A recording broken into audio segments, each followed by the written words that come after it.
Seorang pembunuh berantai yang dikenal sebagai The Grabber menculik 5 anak laki-laki. Anak keenam, Vinnie Black, disekap di ruang bawah tanahnya dan mendengar telepon yang terputus di dinding berbunyi. Dia mendengar suara-suara korban The Grabber yang memberinya petunjuk tentang cara bertahan hidup dan melarikan diri. Sementara itu, adik perempuan Vinnie, Gwen, berusaha menemukan saudaranya dengan bantuan mimpinya karena dia melihat visi tentang kejadian dunia nyata. Film The Black Phone adalah film horor supranatural yang disutradarai oleh Scott Derrickson serta ditulis oleh Scott dan Christopher Robert Cargill. Film ini diadaptasi dari cerita pendek berjudul sama tahun 2004 karya Joe Hill.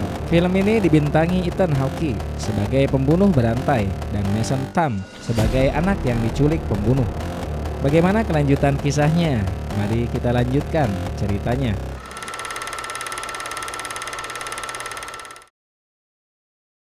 Denver, 1978.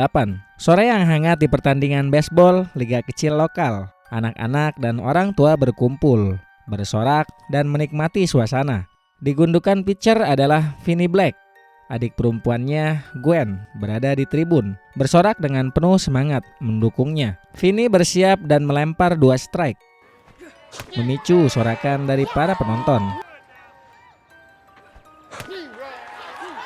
Saat dia bersiap untuk pelemparan ketiga, ketegangan meningkat. Dia melepaskan bola, namun Bruce Yamada, seorang pemain dari tim lawan, berhasil memukul dengan kuat. Bola melayang melewati pagar, mencetak home run, dan mengamankan kemenangan bagi timnya. Meskipun kalah, Bruce mendekati Vinnie dengan senyuman dan pujian. Lemparan yang bagus, Vinnie. Vinnie, meskipun kecewa, menghargai sportivitas tersebut dan keduanya berbagi momen saling menghargai. Kemudian Bruce Yamada terlihat mengendarai sepedanya di sekitar kota, menikmati hari yang cerah sambil menyapa beberapa gadis dari sekolah sepanjang perjalanan. Tiba-tiba sebuah van hitam berhenti di depannya. Sementara itu, Vinnie dan Gwen Black tinggal bersama ayah mereka, seorang alkoholik yang kasar dan masih berduka atas kematian istrinya dan ibu anak-anak tersebut yang bunuh diri. Saat saudara kandung itu berjalan menuju sekolah, mereka bertemu dengan kerumunan anak-anak yang berkumpul di sekitar sebuah perkelahian. Pengganggu sekolah, Moose, sedang mengganggu anak lain, Robin Arellano. Mengejutkan semua orang, Robin terbukti sebagai petarung ulung, mengalahkan Moose dan membuat wajahnya babak belur.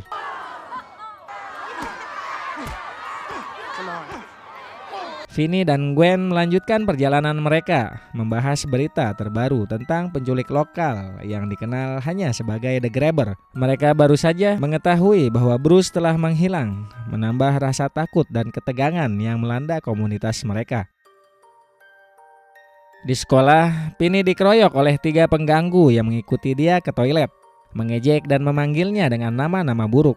Saat situasinya semakin tegang, Robin Arellano masuk, mengintimidasi para pengganggu dan memperingatkan mereka untuk menjauh dari Vinnie. Robin juga meluangkan waktu untuk mendorong Vinnie agar berani membela dirinya sendiri. Sementara itu, 2 detektif, Detektif Wright dan Detektif Miller, mengunjungi sekolah dan berbicara dengan Gwen di ruang kepala sekolah. Gwen mengungkapkan bahwa dia memiliki mimpi tentang anak-anak yang hilang yang diambil oleh The Grabber, tetapi dia tidak bisa mengartikan maknanya. Keesokan harinya, Vinnie terbangun melihat ayah mereka memukuli Gwen. Para detektif telah mengunjungi tempat kerja ayah mereka, menanyakan tentang mimpi Gwen dan kaitannya dengan hilangnya Bruce. Kemudian Gwen mengancam akan memecahkan botol minumannya. Lalu Gwen memecahkan salah satu botol minuman keras ayahnya, yang hanya membuatnya semakin marah. Dia memukuli Gwen lebih parah dan memerintahkannya untuk menyangkal kenyataan dari mimpinya, karena ibu mereka juga memiliki visi serupa yang dianggap sebagai firasat.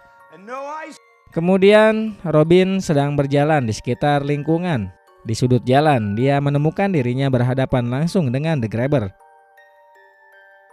Lalu, berita tentang hilangnya Robin cepat menyebar di lingkungan sekitar, menyebabkan kepanikan di kalangan para orang tua.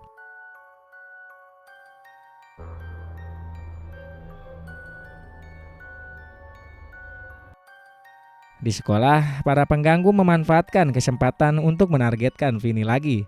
Mereka mengepung dan mulai memukulinya, tetapi Gwen turun tangan, memukul salah satu pengganggu di kepala dengan batu, menyebabkan luka yang parah. Sebagai balasan, Gwen ditendang di wajah dan dua pengganggu lainnya melanjutkan serangan mereka terhadap Vinny.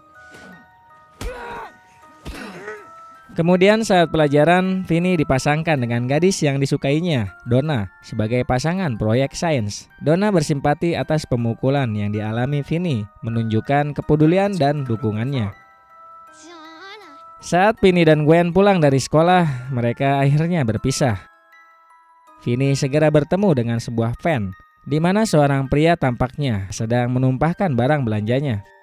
Namun, Vinny melihat balon hitam di dalam van dan terlambat menyadari bahwa itu adalah The Grabber. The Grabber menyerang Vinny, menyemprotkan bahan kimia ke mulutnya untuk membuatnya pingsan. Kemudian berita tentang hilangnya Vinny cepat menyebar dan Gwen semakin memperdalam rasa takut dan urgensi di komunitas. The Grabber membawa Vinny ke ruang bawah tanah yang suram dan redup, menahannya sebagai tahanan. Ruangan tersebut hanya memiliki satu jendela kecil yang tidak memungkinkan orang di luar mendengar teriakan Vinny. Di dinding tergantung telepon hitam yang tidak terhubung, yang diklaim The Grabber pernah berbunyi. Kemudian telepon itu berdering lagi dan Vinny didorong oleh keputusasaan menjawabnya. Untuk keterlanjutannya, ia mendengar suara Bruce yang mengenali keterampilan baseball Vinny dan menyebut lengannya bagus. Namun, Bruce tidak dapat mengingat nama atau detail hidupnya ketika dia masih hidup. Meskipun demikian, Bruce memberikan petunjuk penting. Ada ubin yang longgar di lantai yang bisa dipindahkan untuk memulai menggali jalan keluar. Vinny menghabiskan waktunya menggali dan dengan cerdik membuang tanahnya ke toilet.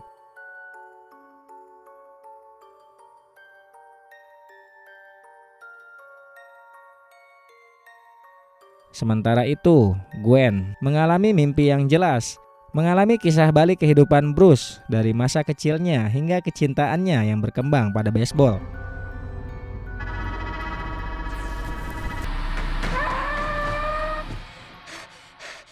The Grabber membawakan Vinny sepiring telur dan sekaleng soda, meyakinkannya bahwa makanan tersebut bersih.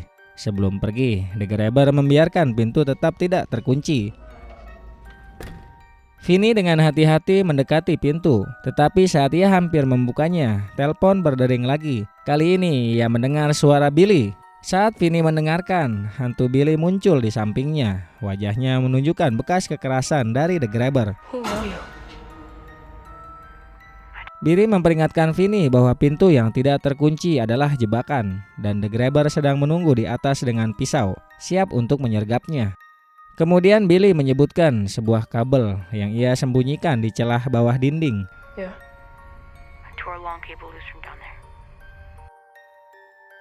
Mengikuti nasihat Billy, Vinny menemukan tikar yang digulung dan menggunakan kabel tersebut untuk mencoba memanjat ke jeruji jendela.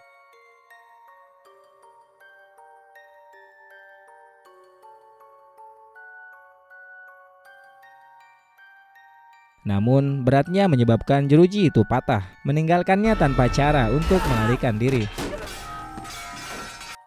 Dalam kilas balik mimpi lain Gwen, melihat momen dari kehidupan Billy sebagai tukang koran, bahagia mengantarkan koran bersama anjingnya sebelum The Grabber menculiknya.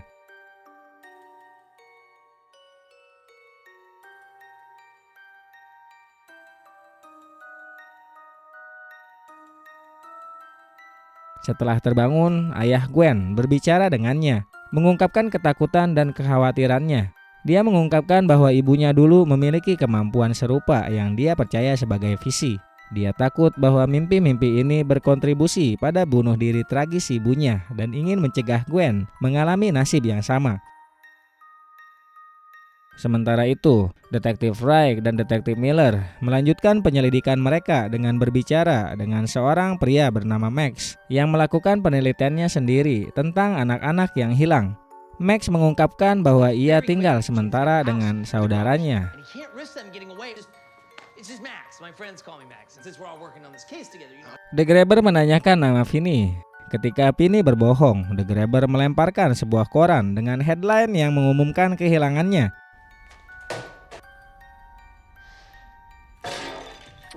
Setelah The Grabber pergi, telepon berdering lagi dan kali ini Vinny berbicara dengan Griffin. Billy, Paperboy? Hantu Griffin muncul melayang di sampingnya dan memberitahukan Vinny tentang kombinasi kunci yang dia catat, menjelaskan bahwa itu bagian dari permainan jahat yang disebut The Grabber, Naughty Boy. Vinny mencari dan menemukan angka-angkanya, tetapi Griffin tidak bisa mengingat kombinasi yang tepat.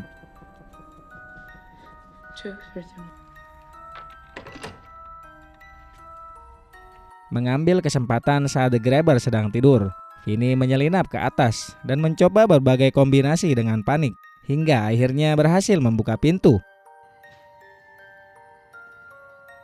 Sayangnya, suara tersebut membangunkan anjing The Grabber, Samson, yang mulai menggonggong, membangunkan The Grabber. Vinny melarikan diri dari rumah dan berhasil berlari beberapa meter ke jalan. Namun The Grabber mengejarnya. Tetangga terbangun oleh keributan dan menyalakan lampu mereka. Tetapi The Grabber mengancam akan membunuh Vinny jika dia membuat suara. Vinny tetap diam dan setelah lampu mati, The Grabber menariknya kembali ke rumah. Kemudian telepon berdering lagi dan kali ini Vinny mendengar suara seorang fang lokal bernama Vance Hopper. Sebuah urutan kilas balik mimpi menunjukkan Vance di sebuah arcade di mana dia bertengkar dengan dua anak.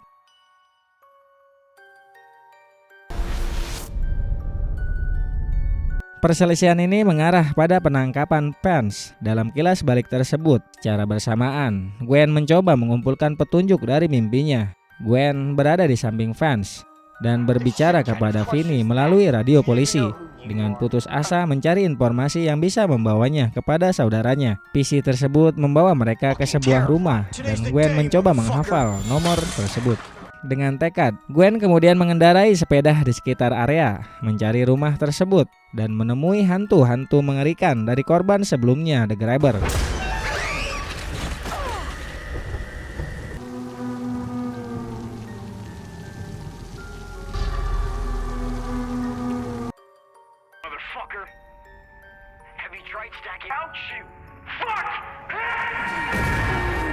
Mengikuti saran Vance, Vinny menemukan ruang tersembunyi di belakang dinding yang berisi sebuah freezer.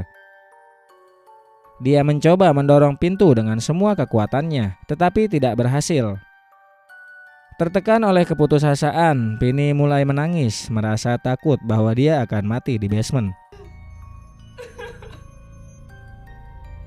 Telepon berdering sekali lagi, lalu Vinny menjawab, dan itu adalah Robin yang ingat baik Vinny maupun kehidupannya sendiri. Robin meyakinkan Vinny, mengingatkan tentang persahabatan mereka dan mendesaknya untuk saatnya berdiri untuk dirinya sendiri.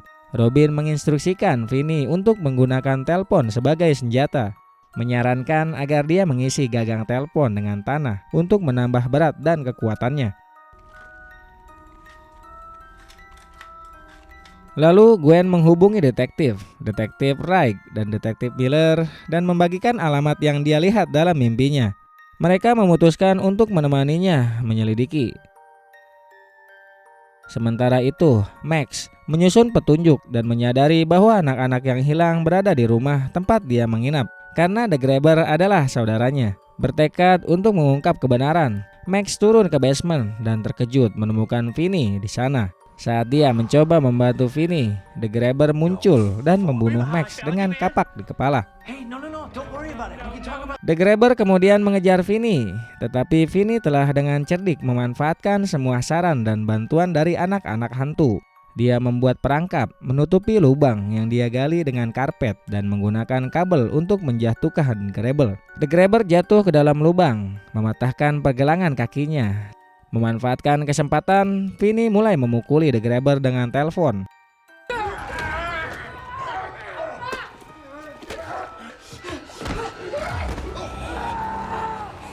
Saat telepon berdering untuk terakhir kalinya, Vinny memaksa The Grabber untuk mendengarkan suara-suara korban yang mengejeknya atas kematian yang akan datang. Dalam tindakan akhir pembalasan dan keadilan, Vinny mematahkan leher The Grabber. Vinny kemudian mengambil sepotong steak dari freezer dan melemparkannya kepada Samson, anjing The Grabber, untuk membuatnya teralihkan sementara dia melarikan diri. Di tempat lain, detektif mencari di rumah tetapi menemukan rumah itu kosong. Hingga seorang petugas menemukan basement. Alih-alih menemukan Vinny, mereka menemukan mayat 5 anak laki-laki lain yang terkubur di tanah.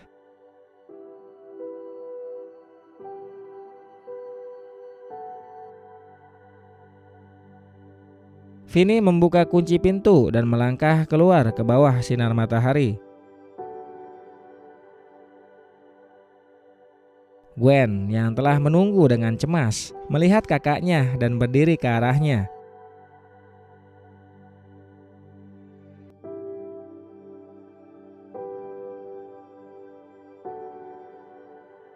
Pihak berwenang menangani tempat kejadian tersebut dan adik kakak tersebut dijemput oleh ayah mereka yang meminta maaf dengan penuh air mata atas perlakuan masa lalunya.